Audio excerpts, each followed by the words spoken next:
जाकी मन विष। दोस्तों, संत रविदास जी का जन्म चमार जाति में वाराणसी के पास सीर गोवर्धनपुर में हुआ था। उनके पिता संतोष दास और माता कलसा देवी थीं और यह जूते बनाने का कार्य करते हुए ईश्वर में लीन रहते थे। संत रविदास जी का मुख्य संदेश मन चंगा तो कठौती में गंगा, अर्थात मन की पवित्रता ही सच्ची पूजा है।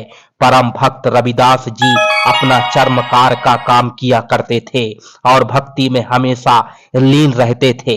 दोस्तों, यह ऐतिहासिक जानकारी में आगे बढ़ने के पहले चैनल को सब्सक्राइब अवश्य कर देना। कबीर दास जी ने काशी के प्रसिद्ध आचार्य स्वामी रामानंद जी को भक्ति मार्ग में चलने को प्रोत्साहित किया था। उससे पहले स्वामी रामानंद जी केवल ब्राह्मण जाति के लोगों को ही शिष्य बनाते थे। इसके पश्चात स्वामी रामानंद जी ने अन्य जाति वालों को भी शिष्य बनाना प्रारंभ किया था। संत रविदास जी ने भी आचार्य रामानंद जी से दीक्षा ले रखी थी। कबीर जी ने स्वामी रामानंद जी को प्रथम मंत्र जो बताया था, उसी मंत्र को दीक्षा में स्वामी जी ने अपने शिष्यों को देते थे। संत रविदास जी उसी प्रथम मंत्र का जाप किया करते थे। एक दिन संत रविदास को एक ब्राह्मण रास्ते में मिला और बोला, आप गंगा स्नान के लिए मेरे साथ चलोगे? मैं जा रहा हूँ। संत रविदास जी ने कहा कि मन चंगा तो कठौती में गंगा, मैं नहीं जा रहा हूँ। पंडित जी बोले कि नास्तिक हो क्या आप? उस कबीर जी के साथ क्या रहने लगे? आपने धर्म कर्म ही त्याग दिया। कुछ दान करना हो तो मुझे दे दो, मैं गंगा मैया को दे आऊंगा। पंडित की यह बात सुनकर रविदास जी ने जेब से एक कौड़ी निकालकर ब्राह्मण को दे दिया तथा कहा कि आप गंगा जी को मेरी यह कौड़ी दे देना। यदि गंगा जी अपने हाथ में कौड़ी ले लें तो दे देना, अन्यथा मेरी कौड़ी वापस ले आना और मेरा संदेश यह कहना कि हे गंगा, यह कौड़ी काशी शहर से भक्त रविदास जी ने भेजी है, इसे ग्रहण कर लो। पंडित जी ने गंगा पर खड़े होकर ये शब्द कहे तो गंगा ने किनारे के पास हाथ निकालकर कौड़ी ले ली और दूसरे हाथ से पंडित जी को एक सोने का कंगन दिया जो अति सुंदर व बहुमूल्य था। गंगा ने कहा कि ये कंगन परम भक्त रविदास जी को दे देना और कहना कि आपने मुझ गंगा को कृतज्ञ कर दिया अपने हाथ से प्रसाद देकर। मैं संत को क्या भेंट दे सकती हूँ, यह तुच्छ भेंट स्वीकार करना। पंडित जी उस कंगन को लेकर चल पड़ा। पंडित जी के मन में लालच हुआ कि यह कंगन राजा को दूंगा, राजा इसके बदले में मुझे बहुत धन देगा। यह कंगन पंडित जी ने राजा को दिया जो अद्भुत कंगन था। राजा ने पंडित जी को बहुत सा धन देकर विदा किया और उसका नाम पता नोट किया। राजा ने वह कंगन रानी को दिया। रानी ने कंगन देखा तो अच्छा लगा, ऐसा कंगन कभी देखा ही नहीं था। रानी ने कहा कि एक कंगन ऐसा ही और चाहिए, जोड़ा होना चाहिए। राजा ने उसी पंडित को बुलाया और कहा कि जैसा कंगन पहले लाया था वैसा ही एक और कंगन लाकर मुझे दो, तो मैं तुझको जितना धन कहोगे दूंगा। यदि कंगन नहीं लाए तो सपरिवार तुम्हें मौत के घाट उतार दूंगा। उस धोखेबाज ब्राह्मण के सामने बड़ी समस्या खड़ी हो गई। कई सुनारों के पास फिरकर अंत में परम भक्त रविदास जी के पास आया, अपनी गलती स्वीकार किया, सारी घटना गंगा को कौड़ी देना और बदले में कंगन लेना रविदास जी को बताया। पंडित जी उस कंगन को लेकर चल पड़ा। पंडित जी के मन में लालच हुआ कि यह कंगन राजा को दूंगा, राजा इसके बदले में मुझे बहुत धन देगा। यह कंगन पंडित जी ने राजा को दिया जो अद्भुत कंगन था। राजा ने पंडित जी को बहुत सा धन देकर विदा किया और उसका नाम पता नोट किया।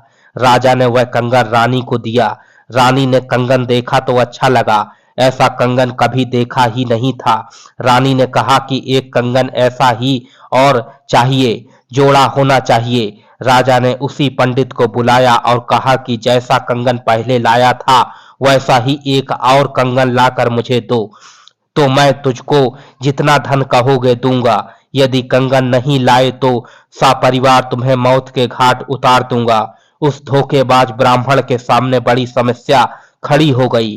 कई सुनारों के पास फिर कर अंत में परम भक्त रविदास जी के पास आया, अपनी गलती स्वीकार किया। सारी घटना गंगा को कौड़ी देना और बदले में कंगन लेना रविदास जी को बताया। उस कंगन को भक्त रविदास जी को न देकर मुसीबत मोल लेना। पंडित जी ने गिड़गिड़ाकर रविदास जी से अपने परिवार के जीवन की भिक्षा मांगी। दोस्तों, रविदास जी ने कहा कि पंडित जी, आप क्षमा की योग्य नहीं हैं, परंतु परिवार पर आपत्ति आई है, इसलिए आपकी सहायता करता हूं। आप इस पानी की कठौती जिसमें चमड़ा भिगोया जाता था में हाथ डाला और गंगा जी से कहा कि भक्त रविदास जी की प्रार्थना है कि आप कठौती में आएं और एक कंगन वैसा ही दें। ऐसा कहकर पंडित जी ने, जो रविदास के चमार होने के कारण कई फुट दूर से बातें करता था, अब उस कठौती में हाथ डालकर देखा तो हाथ में 4 कंगन वैसे ही आए। भक्त रविदास जी ने कहा कि पंडित जी, एक ले जाना, शेष गंगा जी को लौटा दें, नहीं तो भयंकर आपत्ति और आ जाएगी। ब्राह्मण ने तुरंत 3 कंगन वापिस कुंड में डाल दिए और एक कंगन लेकर राजा को दिया। रानी ने पूछा कि यह कंगन कहाँ से लाए हो, मुझे बताएं। ब्राह्मण ने संत रविदास जी का पता बताया। जाकी मन विष। रानी ने सोचा कि कोई स्वर्णकार होगा और उससे मैं ढेर सारे कंगन ले लूंगी। दोस्तों, रानी को एक असाध्य रोग था और वह बहुत परेशान रहती थी।